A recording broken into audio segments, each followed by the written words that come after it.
IT sector सबसे ज़्यादा तकरीरें ये कराना तो पाकिस्तान में सबसे बड़ा आसान है। हम सियासत पे तो बात करते रहते हैं, लेकिन जो असल इशूज़ है ना, ये भी लोगों को बताना ज़रूरी है कि जो इतने बड़े बड़े दावे करते हैं और बाकायदा प्रेस कॉन्फ्रेंसेज होती हैं, तो उस के बाद बैठ कर ट्विटर पे ट्रेंड चलाए जाते हैं।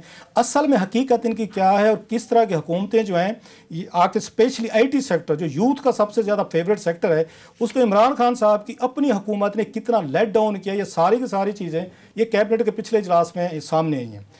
खान साहब ने, आपको याद होगा, जो उन्होंने आके आईटी की जो वजारत दी थी, उनकी सीरियसनेस उस दिन आ गई थी।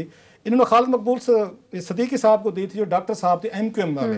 इतना बड़ी अहम है, एक डॉक्टर साहब को आपने बना दिया कि जनाब आईटी के वजीर भी बने और आईटी की टास्क फोर्स के चेयरमैन भी लगा दिए। मैं नाम तो आपको बाद में बताता हूँ। हु इज़ हु, दुनिया जहाँ के बड़े काबिल लोग हमें बताया कि जनाब आईटी की ये टास्क फोर्स में डाल दिए गए हैं, और उनको कहा गया कि एक आप हमें यहाँ पे एक उसकी तजावीज़, उन्हें तजावीज़ देनी थी, एग्जीक्यूशन नहीं करनी। एग्जीक्यूशन तो ब्यूरोक्रेसी ने करनी, उनसे भी खैर नहीं होनी थी। उन्होंने जनाब 2 साल लगे। 2 साल बाद खान साहब को याद आया कि यार यहाँ पे एक हमने टास्क फोर्स बनाई थी, इनको कहा गया जरा तशरीफ़ लें और हमें ब्रीफिंग दें जनाब कि आप लोगों ने अब तक किया क्या है।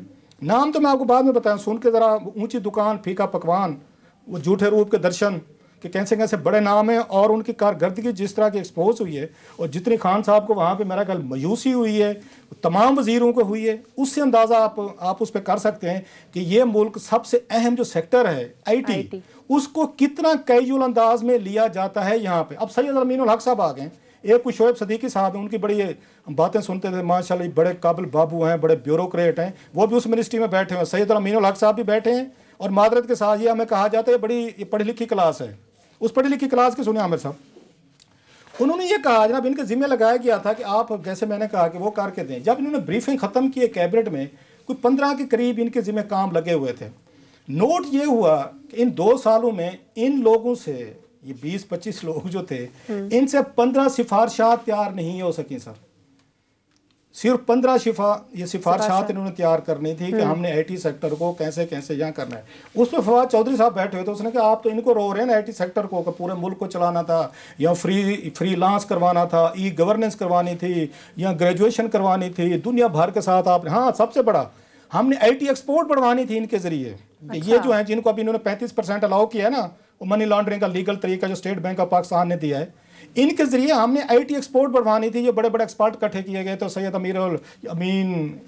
वो सैयद साहब हो गए, और प्लस जैसे शोएब सदीकी साहब हो गए, इनको तो बरतरफ होना चाहिए था। खान साहब ने जितनी वहाँ पे मायूसी का इजहार किया है, जब खैर ब्रीफिंग खत्म हो गई तो खान साहब ने पूछा, वो हजूर इनमें से कितने गोल्स अब तक आपने अचीव किए हैं, ये 15 जो आपके जिम्मे लगे थे 2 साल बाद, अक्टूबर 2018 आज, अभी जो ये मीटिंग हुई है पिछली 2021 फरवरी, 2.5 साल बाद उन्होंने पूछा कि एक्सीलेंसीज ये ज़रा बताएं। उन्होंने सैयद अमीनुल हक साहब से और ये शोएब सदीकी साहब से पूछा, एक्सीलेंसी ये बताइए इनमें से कितने टारगेट अचीव किए हैं आपने, या कितने आपने काम किए हैं। उन्होंने कहा 1।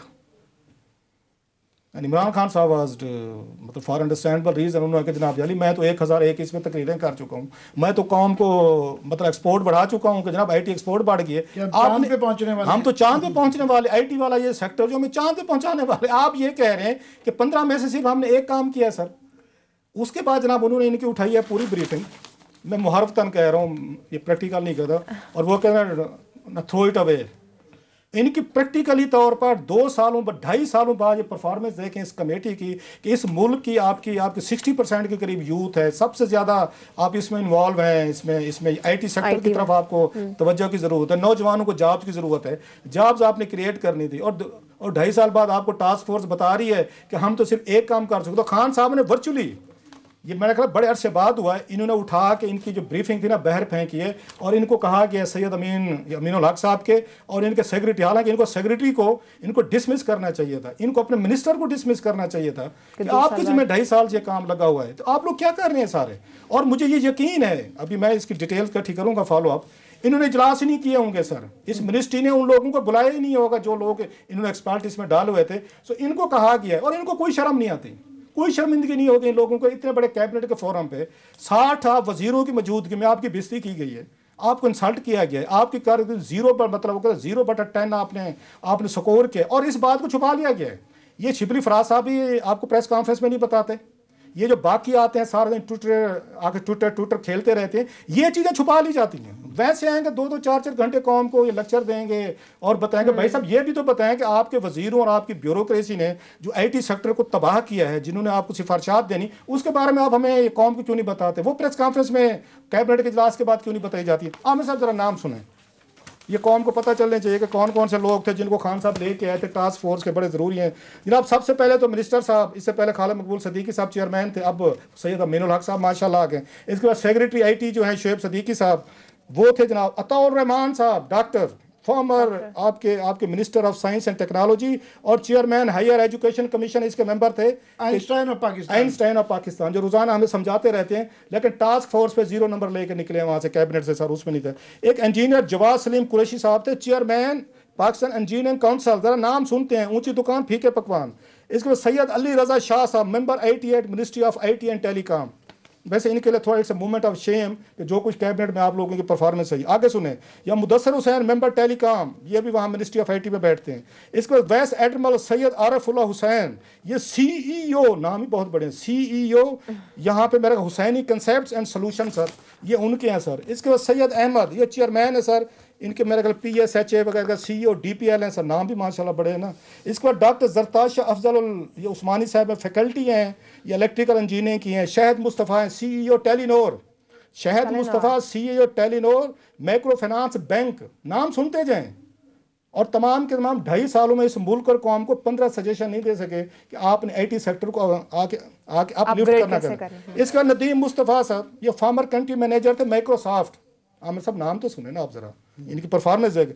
जहां आरा साहब, फाउंडर ऑफ द नेस्ट, ये भी पता नेस्ट क्या ब्लॉक का नाम है मुझे तो नहीं पता, शायद कि अगर मेरी जाला सर।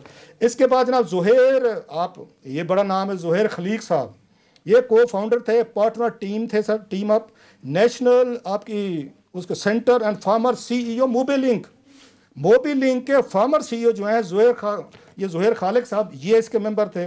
फिर परवेज़ आपके इफ्तिखार CEO ICT थे सर। इसके बाद अब्दुल अजीज़ खान साहब थे, चेयरमैन आपके टेलीकॉम, कोई फार्मर CEO यू फोन के CEO फार्मर। इसके बाद डॉक्टर सरूज, कोई आपके हशमत लोधी साहब हैं सर। अब ये आई एम श्योर सबसे पूछेंगे, कहेंगे ना हमें तो वैसे ही बुला लेते थे, ये हमारी जिम्मेदारी नहीं थी। ये क्लास साहब इमरान खान साहब के जो तखयलाती जो महल था ना, उसका जनाजा है। ये एक टास्क फोर्स नहीं है, this is story of every task force. पहले बताया गया कि जनाब हमारी तैयारी नहीं थी, हमने पहले नहीं है, अब हमने जल्दी से टास्क फोर्स बना दी है। 3 महीने बाद इन्होंने लेके आना रिजल्ट, और आज 2.5 साल बाद हर टास्क फोर्स का यही हाल है। ये सिर्फ आईटी का नहीं है, वो जो सारों जगह जो लगता था कि यूं आएगा इमरान, बनेगा नया पाकिस्तान, तो ये सारों का यही हाल है। मगर होगा इसलिए कि आप कह रहे हैं टोकरे फेंक दिए, सिर्फ कागजात नहीं, ये बंदे भी टोकरियों में जाने चाहिए कूड़े की। जब इन्होंने यहाँ तो निकालना नहीं है किसी को, हेड्स रोल कहीं नहीं होने, कोई करे ना करे, सबको पता है प्लॉट भी मिल जाने हैं, 22वें ग्रेड भी मिल जाने हैं।